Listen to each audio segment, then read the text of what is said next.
নমস্কাৰ শিখা টাইলছৰ আন এটা ভিডিঅ'ত আপোনালোকক সকলোকে স্বাগতম জনাইছোঁ। আজি মই এটা ডিঙিৰ সেট বনাইছোঁ। এই দেখিছে চাগে আপোনালোকে এই কাপোৰযোৰৰ লগত পিন্ধিবলৈ মই এই সেটটো বনাইছোঁ। কেনেকৈ পেলনীয়া বস্তুৰেও আপোনালোকে এনেকৈ এটা ইউনিক ষ্টাইল কৰি যাব পাৰে সেইটো মই দেখুৱাম বুলি ভাবিলোঁ। সেইকাৰণে ভিডিঅ'টো আৰম্ভ কৰিলোঁ। আহকচোন আপোনালোকক দেখুৱাই যাওঁ কেনেকৈ মই বনাইছোঁ। এতিয়া আমাৰ লকেটটো বনাবলৈ লাগিব। এইযোৰ কাপোৰৰ লগত বনাম যেহেতু কাপোৰযোৰৰ কাৰণে বনাম যেহেতু সেইকাৰণে মই এটা টুকুৰা লৈছোঁ। তাৰপিছত এই গুলিটো যে আমি থাকে এই গুলিটো শেষ হ'লে যিটো কাগজৰ টুকুৰা ওলায় সেইটো লাগিব আমাক। তাৰপিছত ৰছীডালৰ কাৰণে এইখিনি লাগিব কাৰণ এইটোৱেদি মই দহি গাঁঠিছোঁ এই সূতাটোৰে। আৰু আঠা লাগিব, কেঁচি লাগিব আৰু লকেটটোত লগাই দিবলৈ এতিয়া এইখিনি মোৰ কাণৰ আছিলে তাতে এতিয়া মই বিচাৰি যিটো ইয়াৰ লগত মিলে সেইটো মই ইয়াতে লগাই দিম। আহকচোন এতিয়া আৰম্ভ কৰোঁ কেনেকৈ বনাইছোঁ। এতিয়া মই ইয়াতে বিচাৰি মই ভাবিছোঁ ইয়াৰে এইটো লগালে চাগে ভাল লাগিব, সেইকাৰণে মই এতিয়া এইটো ছাইড কৰি ৰাখিছোঁ। এইটো লগাই চাম, যদি ভাল নালাগে তেতিয়া আকৌ ইয়াতে বিচাৰি যিটো মিলে সেইটো মই লগাই দিম।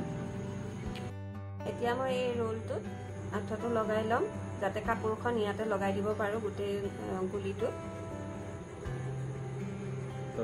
এতিয়া গোটেই গুলিটোত মই আঠাখিনি এনেকৈ লগাই লৈ কাপোৰখনতো অকণমান আঠা মই এনেকৈ লগাই ল'ম।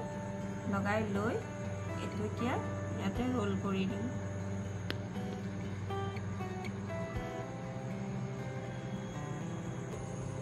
এতিয়া মই গোটেই কাপোৰখন এনেকৈ মেৰুৱাই ল'লোঁ। এতিয়া ইয়াতে অকণমান আঠা দিছোঁ আৰু এই যিখিনি এতিয়া আছে সেইখিনি মই ধুনীয়াকৈ এনেকৈ কেঁচিখনৰ সহায়েৰে এনেকৈ সোমাই দিম।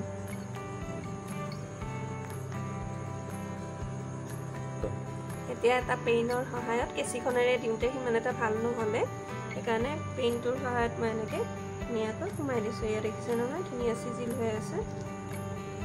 ইফালেও ঠিক তেনেদৰে দি এইটো এতিয়া আমাৰ ৰেডি হৈ গ'ল।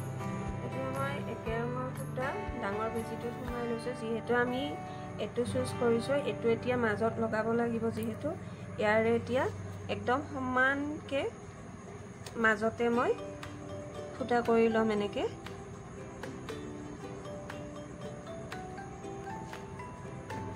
এতিয়া মই এই লকেটটো লগাই ল'লোঁ। তাৰপিছত এই সূতাডাল এতিয়া টানকৈ ইয়াত এনেকৈ মেৰাই ধুনীয়াকৈ বান্ধি দিম।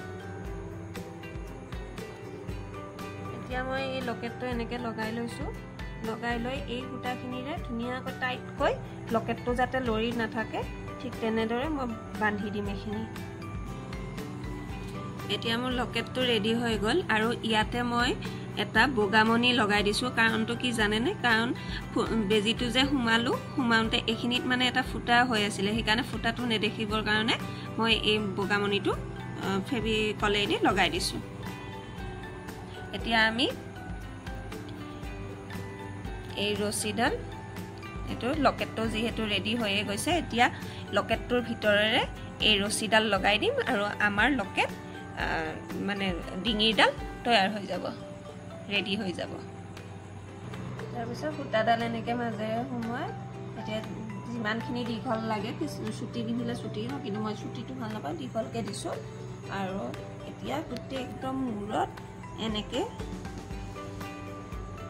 সূতাখিনি যাতে জোখ নালাগে আৰু এনেকৈ ধুনীয়াকৈ পাৰ্টিশ্যন কৰি ল'ব পাৰি।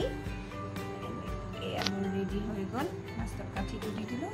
এই গ'ল মোৰ কাপোৰযোৰৰ লগত পিন্ধিব পৰাকৈ এটা ছেট হৈ গ'ল।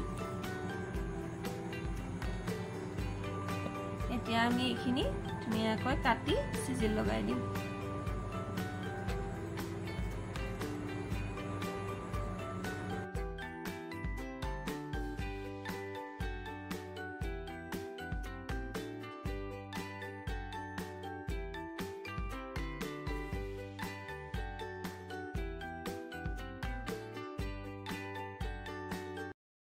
আশা কৰিলোঁ আপোনালোকৰ ভিডিঅ'টি চাই ভাল লাগিলে, আৰু যদি ভিডিঅ'টি চাই ভাল লাগিছে তেনেহ'লে মোৰ চেনেলটো লাইক, কমেণ্ট আৰু ছাবস্ক্ৰাইব কৰিবলৈ নাপাহৰিব। ধন্যবাদ।